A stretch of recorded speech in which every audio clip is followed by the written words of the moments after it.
Let's talk about something that every single one of us goes through, but almost nobody really gets taught how to do it right. Arguing in a relationship.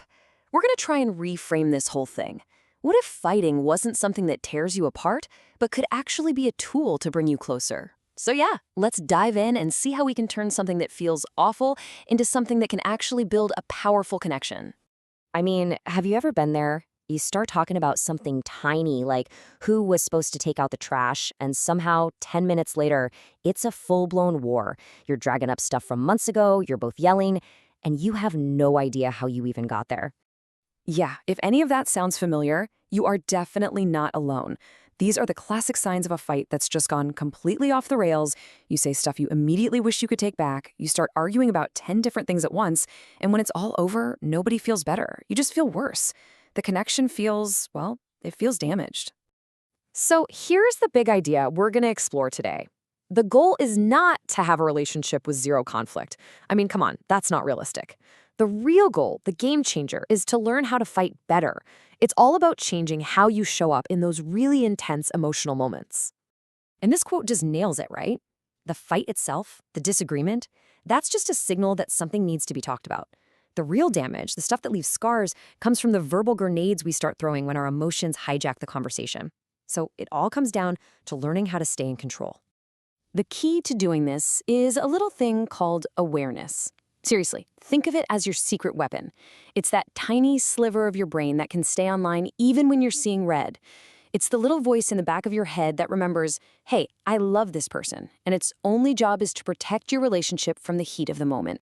Okay, so how do we actually get that awareness? Well, we give ourselves a framework, a set of really clear, non negotiable rules. Think of these as the guardrails that keep you from driving off a cliff.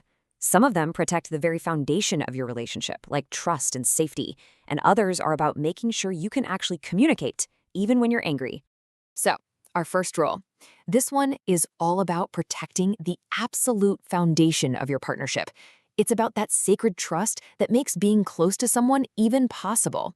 Look, when your partner tells you something vulnerable, a fear, a past mistake, a secret, they're handing you a piece of their soul. They trust you. That is sacred ground. The second you take one of those secrets and throw it back in their face as ammunition in a fight, you completely shatter that trust. You're basically telling them that their deepest self isn't safe with you. And man, that kind of damage is so hard to fix. Okay, on to our second rule. This one shifts our focus a little bit from the foundation to the actual lines of communication. This is all about keeping the conversation productive, even when things are getting heated. This is such a critical distinction. It is totally okay to be angry about someone did. But the minute you make it about who they are, you call them stupid or tasteless or worthless, you stopped solving a problem. You've started a war on their self-esteem. And you know what happens then? Their brain just shuts down. They go into fight or flight, and any chance of solving the problem together is gone. I mean, just look at the difference here on the screen. On the left, saying, I felt hurt when this happened, is an invitation. It opens a door for your partner to understand you.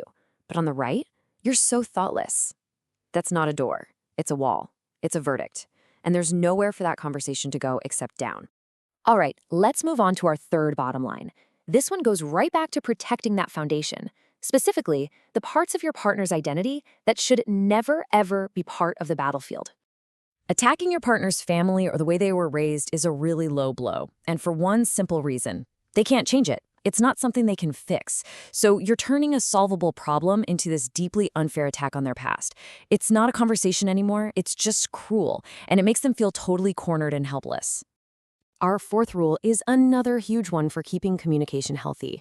It's about fighting that really powerful but really destructive urge to think you're a mind reader.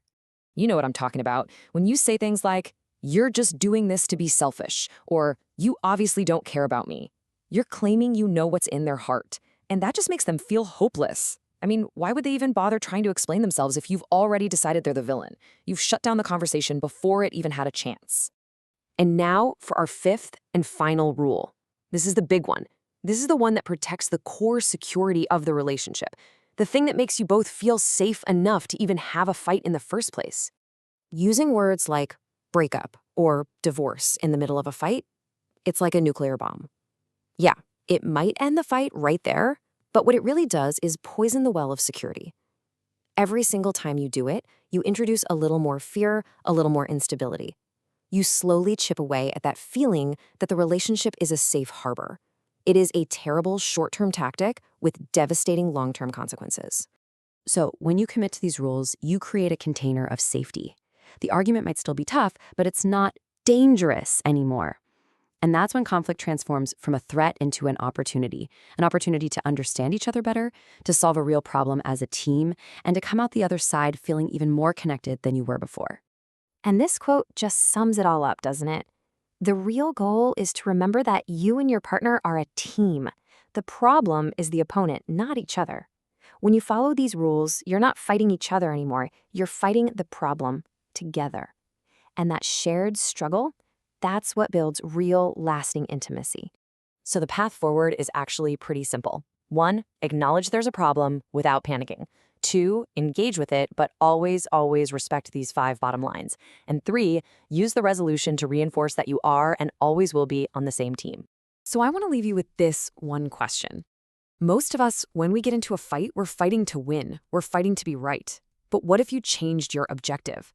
What if the next time you argue, you decide you're not fighting to win, you're fighting for the relationship, for a closer, stronger, more understanding connection?